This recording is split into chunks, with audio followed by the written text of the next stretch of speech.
दोस्तों, economic survey 2016-17 बहुत ही cumbersome, बहुत ही इंपॉर्टेंट डॉक्यूमेंट है आपके लिए। लगभग 317 पेजेस से ज्यादा का ये डॉक्यूमेंट है। अगर हम इसकी बात करें तो इस बार इसमें काफी हमें चेंजेस देखने को मिले, क्योंकि अभी अभी ये डॉक्यूमेंट मेरे हाथ में भी आया है। तो सबसे पहले मैं इसका ओवरव्यू यानी चैप्टर्स की जो है वो डिटेल आपके सामने प्रस्तुत कर देता हूं, और इन चैप्टर्स में वो क्या डिमांड कर रहे हैं, वो क्या चीज जानना चाह रहे हैं, और वो क्या आपको जो है ओवरव्यू आपके सामने रख रहे हैं। ये चीजें जो है आपके लिए बहुत इंपॉर्टेंट है। इसकी स्टडी करने के बाद कुछ दिनों के अंदर मैं इसका एक डिटेल जो है वो आपको समरी प्रोवाइड करा दूंगा। तो चलिए हम लोग पहले समझते हैं। इस सर्वे को 3 हिस्से में बांटा गया है, जिसमें दो पर्सपेक्टिव जो है यानी दृष्टिकोण उनका पहला है। उसमें जो आपका पहला चैप्टर है economic outlook and policy challenges, ये हर साल पहला चैप्टर हमारा होता है, जिसमें अर्थव्यवस्था के सभी क्षेत्र चाहे वाणिज्य, व्यापार, कृषि, पर्यावरण, महिला विकास, मानव संसाधन, ये सभी के ऊपर जो है वो एक विहंगावलोकन किया जाता है, एक जो है ओवरव्यू रखा जाता है। क्या हमने लक्ष्य तय किया था, क्या हमें प्राप्त हुआ, और हमारे सामने क्या चुनौतियां आई। तो पहले चैप्टर से आपको जो है पूरे सर्वे का जो है एक ओवरव्यू, इंपॉर्टेंट डाटा हमें मिल जाता है। और जनरली जो सर्वे के अंदर जो विभिन्न रिपोर्टों की हवाला दिया होता है वो आईएएस प्री के लिए बहुत इंपॉर्टेंट होता है। जैसे वर्ल्ड इकोनॉमिक आउटलुक किसका प्रकाशन है, ये लास्ट ईयर आपका जो है वो पीटी का क्वेश्चन था। ये आईएमएफ जो है उसी के आधार पर इसका निर्माण किया गया है, और आईएमएफ का ये प्रकाशन माना जाता है। इसके बाद जो फर्स्ट सेक्शन का सेकेंड चैप्टर है, the economic vision of progress challenges of India. तो इसका सीधा सा मतलब है यहां पर अभी हमारे सामने क्या चैलेंजेस चल रहे हैं, ये उसी पूरे सर्वे का जो है एक आधार तय करता है। जहां तक मैं अपने अनुभव को जानता हूं, जो सेकंड चैप्टर होता है सर्वे का वो यूपीएससी मेंस के लिए बहुत इंपॉर्टेंट होता है। इस पर सीधे सीधे क्वेश्चन जो होता है हर साल आता है, और ये स्पेशलाइज जो जनरली एडवाइजर्स या जो इकोनॉमिक एडवाइजर हैं या कोई खास विशेषज्ञ होते हैं वही इस चैप्टर को जो है वो राइट करते हैं, पर्सनली उनकी राइटिंग होती है। तो यहां पर जो है ये बहुत इंपॉर्टेंट सेगमेंट बन जाता है। अगर हम सेकेंड सेक्शन में आते हैं, सेकेंड सेक्शन में द प्रॉक्सिमेट जिसका नाम रखा गया है, इस प्रॉक्सिमेट में जो है वो एक आभास करने की कोशिश कर रहे हैं, जिसका एहसास करने की कोशिश कर रहे हैं, वो बड़े महत्वपूर्ण मुद्दे हैं। जैसे पहला ही मुद्दा इस समय सबसे चर्चित है, डिमोनेटाइजेशन का मुद्दा। तो विमुद्रीकरण या डिमोनेटाइजेशन, अभी भी हम जान रहे हैं कि कुछ लोग इसके पक्ष में और कुछ लोग विपक्ष में। आज ये बहुत बड़े बहस का मुद्दा है कि अर्थव्यवस्था पर इसके क्या अनुमान होंगे, क्योंकि इकोनॉमिक सर्वे ने जो है 6.7 के आसपास जो है हमारी ग्रोथ जो है वो रखी है कि इतना एस्टिमेशन ग्रोथ आएगी, जबकि वहीं कुछ समय पहले डिमोनेटाइजेशन से पहले शायद हमारी जो ग्रोथ है वो 7.3 से 7.5 जा रही थी। तो ये ग्रोथ घटी है, लेकिन क्या इससे भारत की जो इनइक्वालिटी है, जो इंटर स्टेट डिस्पैरिटीज थी, उनको हम कम करने में हमें मदद मिलेगी, या वास्तव में केवल एक जो है वो शिगुफा हुआ करता था। कुछ लोग इसके पक्ष में और कुछ लोग विपक्ष में। तो निश्चित सी बात है, जो चीज विवाद में है, तो डिमोनेटाइजेशन में इसके क्या प्रभाव है, सरकार ने इसको समझाने की कोशिश की है। लॉन्ग टर्म में इससे क्या सरकार को फायदे मिल सकते हैं, उसको अपना फिस्कल मैनेजमेंट करने में क्या फायदे मिल सकते हैं, एनपीए की समस्या को जो है वो लिक्विडेट करने में क्या जो है सहायता मिल सकती है। और जो भारत आज जिस मुकाम पर खड़ा है, जहां उसकी 60% आबादी युवा है, और उस युवा के एक बड़े हिस्से पर हमें जो है वो परचेजिंग पावर पैरिटी हमें बढ़ाना एक बहुत बड़ा चैलेंज है। इस जनांगिकी को लाभांश में परिवर्तित करने के लिए हमें कई जो है वो पर्याप्त कदम उठाने पड़ेंगे। एक तरफ हमें निवेश यानी एफडीआई की जरूरत है, और दूसरी तरफ भारत उस चौराहे पर खड़ा है कि जब भी एफडीआई आती है तो टेक्नोलॉजी अपने साथ लेकर आती है, और टेक्नोलॉजी लॉन्ग टर्म में जो है लोगों के जॉब छीन लेती है, मशीनें वो काम करने लगती हैं। तो भारत एक ऐसे चौराहे पर खड़ा है जहां पर उससे जो है वो बड़ा संतुलित निर्णय लेना है, उससे निवेश भी चाहिए और उसे अपने लोगों के लिए रोजगार भी चाहिए। और यही वो क्रिटिकल पॉइंट है जहां पर अर्थव्यवस्था इस समय रुकी हुई है, और इस संतुलन को साधना सरकारों के लिए बहुत महत्वपूर्ण है। और कोशिश की गई है इस चैप्टर के माध्यम से कि आप जो है इस टॉपिक के डीप में जाएं। और बड़ी खुशी की बात है, इन्होंने ऐसे टाइप प्रेजेंटेशन दिए हैं जो निश्चित रूप से आंसर राइटिंग के लिए बहुत इंपॉर्टेंट है। बशर्ते जब तक कि आपको इसके डीप यानी उसके बेसिक्स नॉलेज नहीं होंगे, तब तक इसको समेट पाना आपके लिए बहुत बड़ा चैलेंज होगा।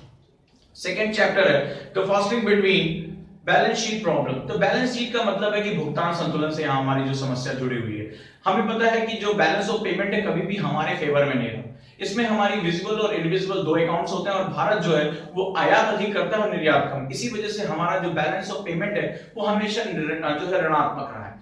तो भारत क्या करे जिसकी वजह से जो है भारत का जो ये बैलेंस शीट प्रॉब्लम है वो मेंटेन रह सके, या भारत हमेशा इसी अभिशाप को ढोने के लिए मजबूर है, यानी वो ज्यादा ज्यादा चीजों का आयात करेगा, या कभी हम मेक इन इंडिया या तमाम हमारी जो कैपेबिलिटीज हैं उनका इस्तेमाल करके हम आने वाले समय में हम जो है सरप्लस इकोनॉमी के रूप में क्यों नहीं बदल सकते।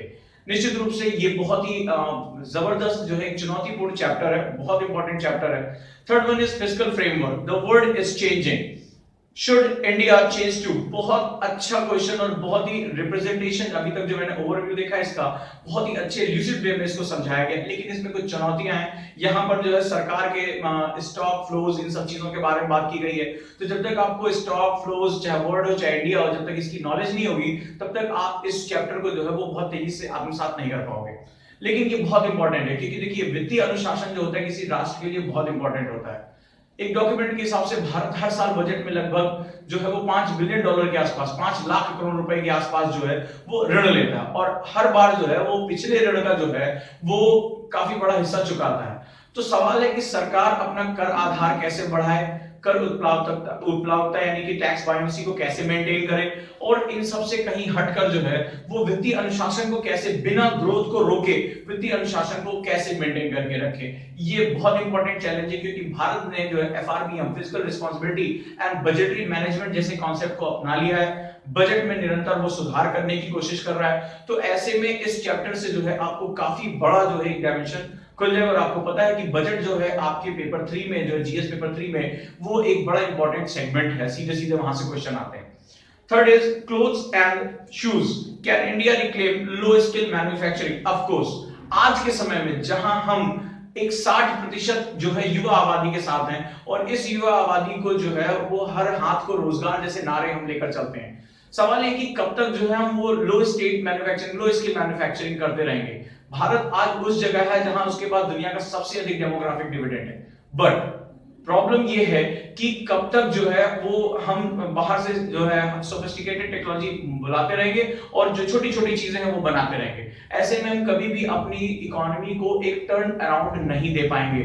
तो यहां पर उस चीज को इंपॉर्टेंट मिटिगेट किया, और मेरे अनुभव से ये वो चैप्टर है जहां आपको हर हालत में एक क्वेश्चन मिलना ही मिलना है। Next, review of economic development, बहुत ही ब्रॉड, बहुत ही बड़ा ओवरव्यू लिया गया। पहले ये अलग अलग चैप्टर्स में आया करता था लास्ट ईयर तक, इस बार सबको समेट दिया है। Agriculture, climate, women welfare, human resource development, fiscal responsibility, इन सबको समेट कर जो है वो पूरा एक ओवरव्यू किया गया है। पीटी के लिए ये सबसे इंपॉर्टेंट चैप्टर बनता है, और मुझे उम्मीद लग रही है कि हर सेक्शंस को अगर आप उठाते जाओगे, जितने सेक्शन इन्होंने कवर किए हैं, सबसे लेंथीएस्ट चैप्टर है, जिसमें आपको पीटी के बहुत अधिक क्वेश्चन मिल जाएंगे।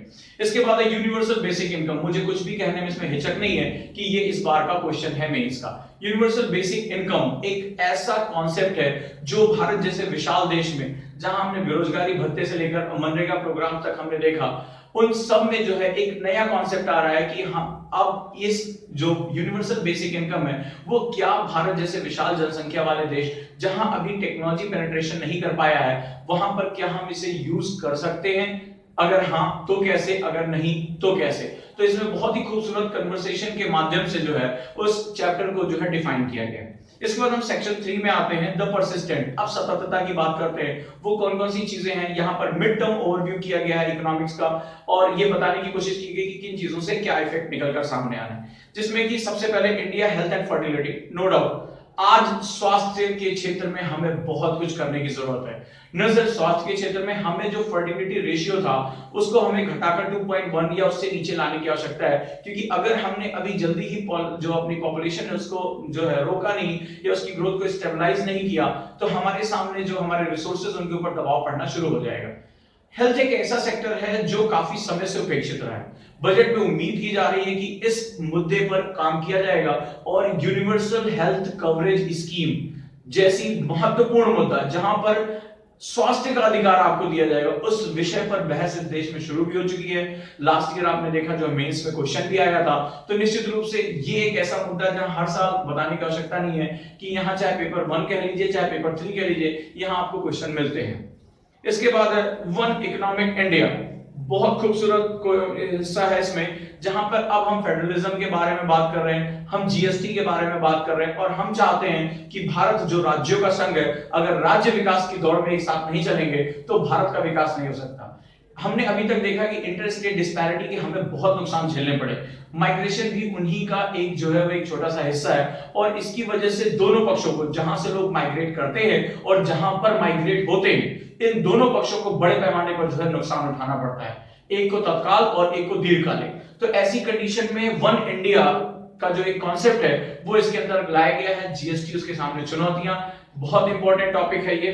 इसके बाद है India on the move and challenges. तो अब यहां पर है इंडिया के सामने क्या संभावना है, इंडिया उसको कैसे मिटिगेट कर सकता है, और यहां पर जो है वो बहुत बड़े डाटा को डिग किया गया। इस बार बिग डाटा जो है का इंपॉर्टेंट कॉन्सेप्ट है, और बड़े डाटा का इस्तेमाल इन्होंने करके जो है वो काफी जो है इसकी एनालिसिस की है। नेक्स्ट है द अदर इंडिया, जहां पर डाटा के माध्यम से जो है वो एक सिस्टम को बनाया गया है, और बेसिकली यहां इस बार जो है स्पेशलाइज्ड एक अर्बनाइजेशन से जुड़ी हुई जो है वो चुनौती को रखा गया।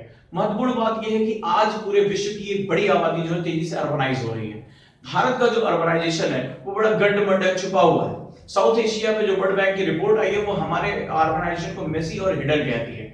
तो ऐसी कंडीशन में ये बहुत जरूरी है कि अब हम सिर्फ भारत एक गांव का देश है जो हम समाजशास्त्र की किताबों में पढ़ते चले आ रहे हैं, उससे काम नहीं चलेगा। आज हमें ये समझ में आ चुका है कि भारत के 58 शहर जो है वो हमारी जीडीपी में 80% योगदान करते हैं, लेकिन वो जो है भारत के कुल भौगोलिक क्षेत्रफल का केवल 2% हिस्सा अपने साथ रखते हैं। तो ऐसी कंडीशन में हमें अर्बनाइजेशन की चैलेंजेस, अर्बनाइजेशन के सामने जो है वो संभावनाएं, और भारत किस तरह के अर्बनाइजेशन में, किस तरह के जो है वो प्लानिंग में जा सकता है, जहां वो एक बहुत बड़ी आबादी को इफेक्ट किए बिना एक प्रॉपर वे में, एक प्लान्ड वे में अर्बनाइजेशन को जो है वो प्लान कर सकता है। बहुत इंपॉर्टेंट टॉपिक है।